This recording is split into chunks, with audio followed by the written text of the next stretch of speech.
Hi guys! Welcome back to my vlog! Ngayon guys, pupunta kami ngayon sa Penny guys. Kasi diba malapit lang dito.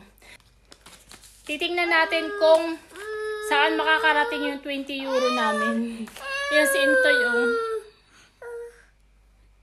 Binalot ko siya kasi malamig sa labas. Maglalakad lang kami. So, later ulit!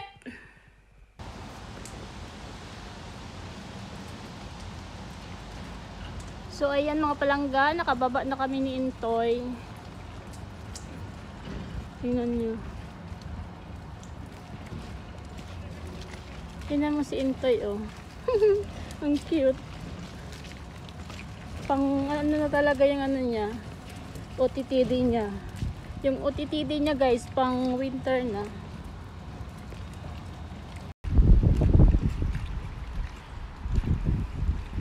Baha, guys, baha.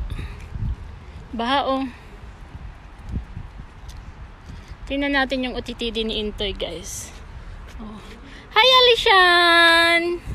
Hi! Ang cute. Yung ano niya, pang snow na. Yung OTTD niya.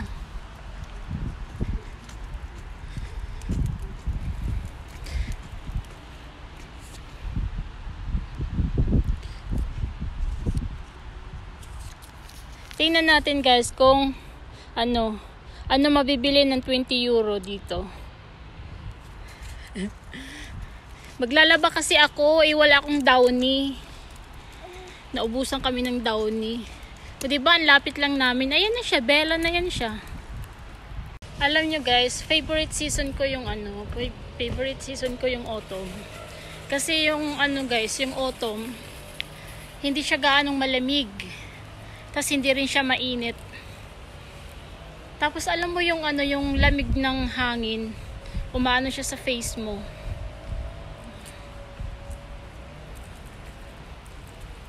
So ayan, nandito na kami.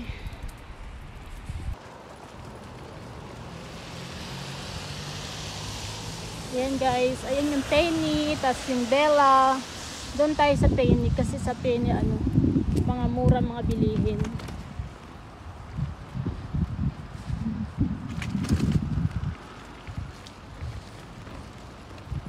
Intoy, are you okay?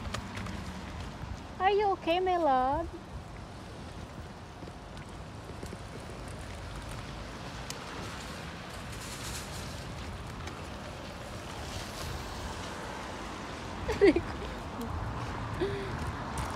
Video pa more. Video pa more, guys.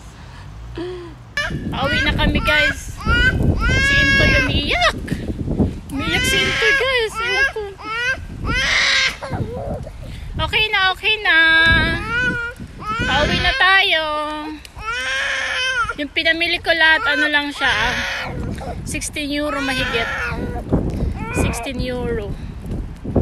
So, nandito na tayo. Yan, dyan. Diyos ko po, yung sapatos ko basa na.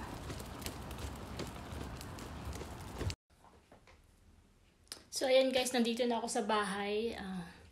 Kaya pala iyak si Intoy kasi nga inaantok na siya. So, yung mga pinamili ko guys, diba 20 euro lang yung dala kong pera. So, ito lang siya. Ayan. Para siyang muffins. 2 euro siya. Tapos ito, kakao. Yan. Tapos, banana. Konti lang yung banana na binibili ko kasi yung banana dito guys, pang ilang araw lang siya, maano na yung nasisira na siya. Kaya hindi ko dinadamihan. Tapos milk.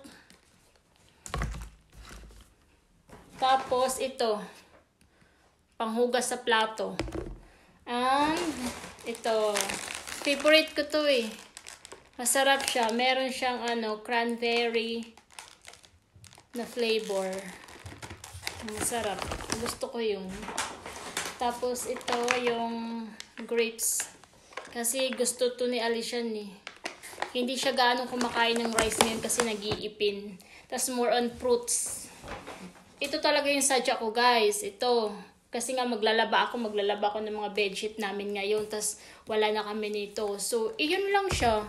16 euro na yun lahat. Diba? Ano lang siya. Tsaka hindi ako gaanong nag-ano kasi nga mabigat. Mabigat siya. Ay, gusto ko pa bumili ng dagdagan ko pa sana yung milk. Kaso ang bigat niya guys. Tapos karga-karga ko pa si Alicia. Nasa 3rd floor kami. So yung binili ko lang talaga yung makailangan namin. Kasi yung asawa ko saka siya na lang ulit bibili. So ayun. Bye guys!